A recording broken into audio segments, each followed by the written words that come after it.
Friends, Saudi அரேபியாவில் நம்ம அதிகமாக காண முடியாத ஒரு பொருட்களோட பட்டியலிட்டோம்னாக்கா அதில் வாழைக்குலைகளும் வரும்.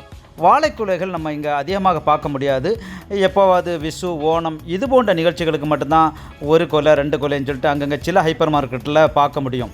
பொதுவாக வாழைக்குலைகளாட்டு நம்ம இங்கே பார்க்க முடியாது. இங்கே வாழை பழங்கள் தான் நம்ம அதிகம் பார்க்க முடியும். அதுவும் நம்ம ஒரு பழங்களான மட்டிப்பழம், ரசகதலி, செந்துளம்பழம், ஏத்தம்பழம், மோரிஸ் பழம், வெள்ளத்துளம்பழம் இது போன்ற பழங்கள் ரொம்ப ரேராக தான் சில இந்தியன் ஹைப்பர் மார்க்கெட்டில், லூலு, நெஸ்டோ, கிராண்டு இது போன்ற ஹைப்பர் மார்க்கெட்டில் தான் பார்க்க முடியும். அதுவும் ரொம்ப லிமிட்டட் குவான்டிட்டி தான் வச்சுருப்பாங்க. அதுவும் நம்ம இந்தியன்ஸ் கஸ்டமர் தான் அதிகமாக இந்த நம்ம ஊர் பழங்களாக வாங்குவாங்க. இங்கே சவுதி அரேபியாவில் உள்ள மக்களும் அரப்ஸ் எல்லாமே வாங்குறது இங்குள்ள ஒரு பிலிப்பைனில் உள்ள ஒரு பழம் தான். நம்ம இந்த டிஸ்பிளேயில் பார்க்குற இந்த பழம் இங்கே பொதுவாக பழங்களை மோஸ்ன்னு சொல்லிட்டு சொல்லுவாங்க. இந்த பழம் பிலிப்பைன்லேருந்து இம்போர்ட் ஆகி வருது. இது வாழைக்குலைகளாக வராது. இது எப்படி வரும்னாக்கா சின்ன சின்ன பாக்ஸுகளில் பேக் பண்ணி அப்படி கண்டெய்னரில் வருது.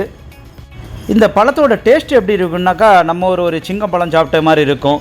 சில நேரங்களில் ரொம்ப இனிப்பாக நல்ல சுவையானது கிடைக்கும். சில நேரங்களில் பெரிய அளவு டேஸ்ட் ஒன்றும் இருக்காது, இனிப்பு ரொம்ப குறைவாக இருக்கும்.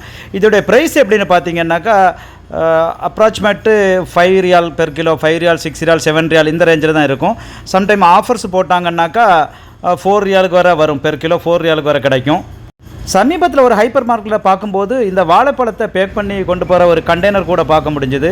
நான் நினைக்கிறேன் ஸ்கூலுக்கெல்லாம் ஒருவேளை இந்த வாழைப்பழத்தை இந்த கண்டெய்னரில் வச்சு கொடுத்துடுவாங்களா இருக்கும்.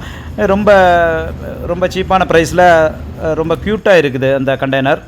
அன்னைக்கு ஒரு நாள் ஒரு கடையில் பார்க்கும்போது ஒருவேளை இந்த வாழை கொலைகள் இல்லாத அவருடைய அந்த ஆசையை தீர்த்துருக்காரா என்னன்னு தெரியல. அவர் ஒரு கயரில் சீப்பாக பழத்தை போட்டு ஒரு கொலை மாதிரி உண்டாக்கி போட்டிருக்கிறத பார்க்கும்போது ரொம்ப ஃபன்னாக இருந்தது. நீங்கள் வாழை கொலைகள் அதிகமாக மொத்தமாக எங்கே பார்த்துருந்தீங்கன்னா வீடியோவில் கமெண்ட் பண்ணுங்கள். இது போன்ற சவுதி அரேபியா சம்பந்தமான குட்டி குட்டி அப்டேட்டுகள், சின்ன சின்ன தகவல்களுக்கு நீங்கள் இதுவரையும் நம்ம சேனலை சப்ஸ்கிரைப் பண்ணலைன்னாக்கா சப்ஸ்கிரைப் பண்ணுங்கள். தேங்க்யூ.